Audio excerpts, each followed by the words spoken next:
இப்போ தேர்தல் நெருங்க தேர்தல் அறிக்கைலாம் வரும், அதில் நிறைய இலவசங்கள்லாம் அறிவிப்பாங்க. அந்த மாதிரி ஒரு கட்சியிலிருந்து இலவசங்களை அறிவிக்க அது தொடர்பாக ஒருத்தர் ஒரு கருத்தை சொல்ல பயங்கரமாக இருந்திருக்கு. நாம் தமிழர் கட்சியின் முதன்மை ஒருங்கிணைப்பாளர் அண்ணன் சீமான் அவர்கள், அவர் தான். அவர்கிட்ட என்ன கேட்டாங்கன்னா, தாவேக தரப்பில் இலவசங்கள் நிறையா கொடுக்குறதா சொல்லியிருக்காங்க, காரு பைக்குன்னு ஏகப்பட்டது சொல்லியிருக்காங்களே அப்படின்ற மாதிரி கேள்வி கேட்க சொல்லியிருக்காங்க. அதை கேட்டோன்னே சீமான் அவர்கள் என்ன சொல்கிறாருன்னா, இலவசங்களை நம்பி நம்ம என்னைக்குமே இலவசங்கள் கொடுக்கறது அப்படிங்கிறது வளர்ச்சி திட்டம் கிடையாது, அது அழிவு தான். அதனால் எந்த ஒரு நல்லதும் கிடையாது, எல்லாமே இலவசம் அப்படின்னு இருக்கக்கூடாது.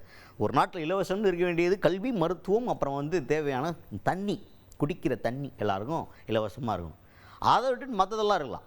நீங்கள் மற்றதெல்லாம் சொல்லலாம், வாய்க்கு வந்ததை சொல்லலாம், ஹெலிகாப்டர் கொடுக்குறேன்னு கூட சொல்லலாம் அப்படின்ற மாதிரி பேசியிருக்காரு சீமானவர்கள். சொல்கிறார், தம்பி சொல்கிறார், நாங்கள் இலவசத்தில் அதில் எனக்கு உடன்பாடு இல்லை. இப்போ தம்பியே உங்களுக்கு சர்க்கார் படத்தில் அந்த இலவசத்தை எதிர்த்து போராடி அது பிரச்சனையெல்லாம் ஆச்சு. உங்களுக்கு எப்படி பார்த்தாலும் இலவசம்ங்கிறது வளர்ச்சி திட்டம் இல்லை, அது வீழ்ச்சி. ஒரு நாட்டில் எது சரியா சமமா இலவசமா இருந்திருக்கணும் அப்படின்னா, அறிவை வளர்க்கும் கல்வியும், உயிரை காக்கும் மருத்துவமும், உலக உயிர்களின் உயிர் தேவையா இருக்கிற நீரும் பொதுமையா இருந்து எல்லாருக்கும் சமமா சரியா தரமா கொடுத்துருக்கணும். இது கட்டணம் இல்லாத இந்த கல்வி, மருத்துவம் அது கொடுக்கணும். அதுக்கு தான் அரசு இதுக்கெல்லாம் வரி எடுத்துக்குது, அதை கொடுக்கணுங்கிறதான். இப்போ நீங்கள் 950 கோடி கிட்ட மகளிர் உரிமை தொகைக்கு இழக்கிறீங்க. ஆனால் செவிலியர்களுக்கு நிரந்தரப்படுத்தி, இந்த தூய்மை பணியாளர்களுக்கு நிரந்தரப்படுத்தி, இந்த ஆசிரியர்களுக்கு நிரந்தரப்படுத்தி சம்பளம் கொடுத்துட்டா எவ்வளவு செலவாயிரும் நினைக்கிறீங்க?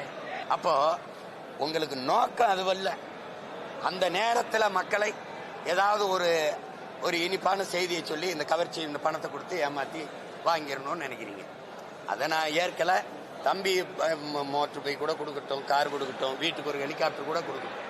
அதுக்கடுத்து தான் செவிலியர்கள் போராட்டம், அப்புறம் ஆசிரியர்களுடைய போராட்டம், தூய்மை பணியாளர்களுடைய போராட்டம், இது பற்றிலாம் கருத்துக்களை பதிவு பண்ணியிருக்காரு சீமான் அவர்கள். இந்த இலவசத்தை பேசிட்டு இந்த காசையெல்லாம் தூக்கி உங்கள்கிட்ட கொடுக்கலாம்ல அப்படின்னு பேசினார்ல, அதனுடைய தொடர்ச்சி அந்த போராட்டத்தை பற்றியும் இந்த இடத்துல கருத்தை பதிவு பண்ணியிருக்காரு சீமான் அவர்கள்.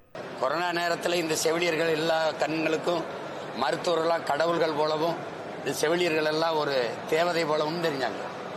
இப்போ தேவையில்லாமல் தெரியுறாங்க. அவங்க அந்த கோரிக்கையை வச்சு போராடுறாங்க. அந்த போராட்டம் அப்படியே இருக்கு. இங்கே துப்புரவு பொறியாளர்கள், அந்த பணியாளர்கள், எங்களை தனியார் வயப்படுத்தாதீங்க, பணி நிரந்தரம் செய்யுங்கிற கோரிக்கையை வச்சு அவங்க வீதியில் நின்று போராடுறாங்க. அதுக்கப்புறம் ஆசிரியர்கள் சம வேலை சம ஊதியம், பகுதி நேர ஆசிரியர்கள் பணி நிரந்தரம், தேர்வு எழுதிட்டு பணி நியமனத்துக்காக காத்திருக்கிற பல்லாயிரக்கணக்கான ஆசிரியர்கள். அப்போ இதில் நாடே ஒரு போராட்ட களமாக இருக்கும்போது நல்லாட்சி என்பது வெறும் சொல்லாட்சி ஆயிடுது, வெறும் வார்த்தையை வெற்று வார்த்தையாயிருக்கு.